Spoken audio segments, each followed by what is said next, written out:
The number one indicator of whether or not you're going to experience homelessness is if you've experienced homelessness before. And that goes for children as well. And so that's why it's so important that we prevent or we help somebody avoid that first touch, because it can avoid that cycle beginning for someone.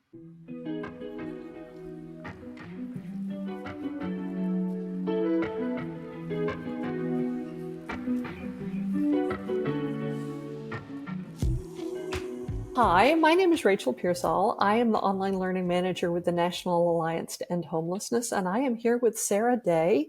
Sarah, can you tell us about yourself?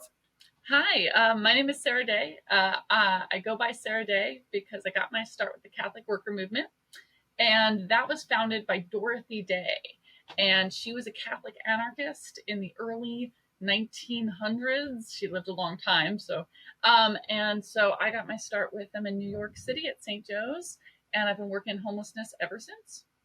And Sarah Day has been pioneering housing problem solving and rapid resolution for about a decade. She has worked with dozens of communities across the country to try to make housing problem solving work for their community, for their staff, for their neighbors. And we are thrilled that she has taken some time to talk with us about housing problem solving. So, Sarah, to get us started, why should everybody in a community be doing housing problem solving? Like, what is the benefit? What's it for? Whose job is it? Sure. So, one of the things I think about a lot is that we do not know when we meet someone who might have a housing problem solving outcome. But the reason I want every staff member, whether they're in outreach or rapid rehousing, or if they're at the front door ported entry, or if they're on the hotline, wherever you are, you never know if it's your authentic voice that's going to make a connection to this person. You never know if this is the moment that this person is going to be able to de escalate. Yeah, they talked to an outreach worker a few days ago, but that outreach worker, the relationship just didn't click. They reminded them of their brother. And this time it's a different person, and I've had a day to, really think about it. And now I might be willing to tell you a little bit more about what's going on. And it's just never the wrong time for empathy. And the real basis of housing problem solving is that if you were in a situation where you didn't know where you were going to live, you'd want someone to respond to you with empathy. And that's the real core of these conversations. Asking somebody, is there any way that we can help you right now to get housed? Because I know that this is a really difficult situation to be in. If somebody were to say to you, okay, I work in outreach or I work in some other facet of the system, and I have not been told that housing problem solving is my job. I don't have access to flexible funds to help people resolve their crisis. I don't have any tools or resources for doing this. So how is it my job? What would your response be? Sure. So if you work in homeless services, it is your job to end homelessness. That is what we're all being paid to do, whether it's for an individual or for a system, or we're meeting somebody when they're in their car, or we're meeting somebody on the street. It is our job to get them to a safe housing situation as quickly as we can, because being unhoused is unsafe, right? We know it has a connection with higher rates of mortality. We know people become more vulnerable. And so fundamentally, having a housing problem solving conversation is about keeping that person safe and getting them to a better option quickly. And you just don't know what you don't know. So I often think about with an outreach worker, right? There was a gentleman in a park, and this was a community, they didn't have housing problem solving resources, right? But, she approached this gentleman, they're having a conversation, and she, really gets to the root of how this happened. And what happened was the gentleman had an argument with his mom.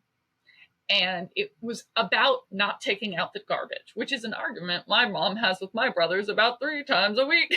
um, and so, you know, and so they were able to reach out to the mom and have a conversation. And you don't know how that conversation is going to go until you help somebody have it, right? And it wound up being that, she was more understanding now that the conflict had de-escalated, and they were able to help him get back there. And they didn't just get him back there. They talked about a plan for moving forward, right? And sometimes that's what people need. They need somebody to talk about what's going to go on next. How can we support them in the future? Because maybe you don't have any diversion money or housing problem solving funds, but you do have an employment center in the community that you can connect them to, right? Or this person would really benefit from having a social worker or a counselor that they could connect with, right? And we can refer to them to that. So even if we don't have funding that's directed towards this, that doesn't mean that there isn't a resource that they're getting because they connected with us. I often say that, like, if you're on that last, like, if somebody's on the wait list and you're calling them up because their name has come up on the wait list for that shelter bed, you want to have a housing problem solving conversation.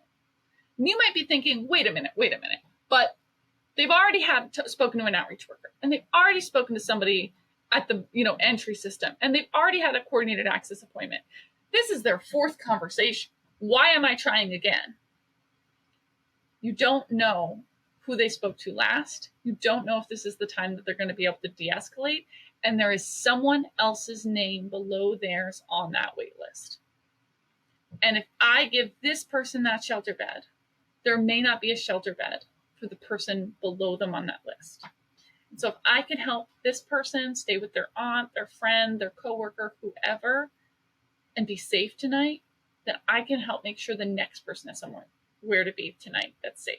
And that's what we're doing in homeless housing services. We're trying to make sure everyone has a safe place to be tonight. I get a lot of people who work downstream. So they work in permanent supportive housing, they're working in rapid rehousing, and they're telling me this isn't their job. And what I want to say is that, have you ever had a client in permanent supportive housing that's facing housing loss?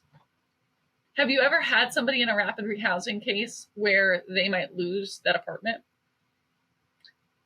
Then housing problem solving skills are something you need to be using, right? Then those are conversations about keeping someone housed, whether it's technically entry services or not. It's really about making sure that everybody has a safe place to stay tonight.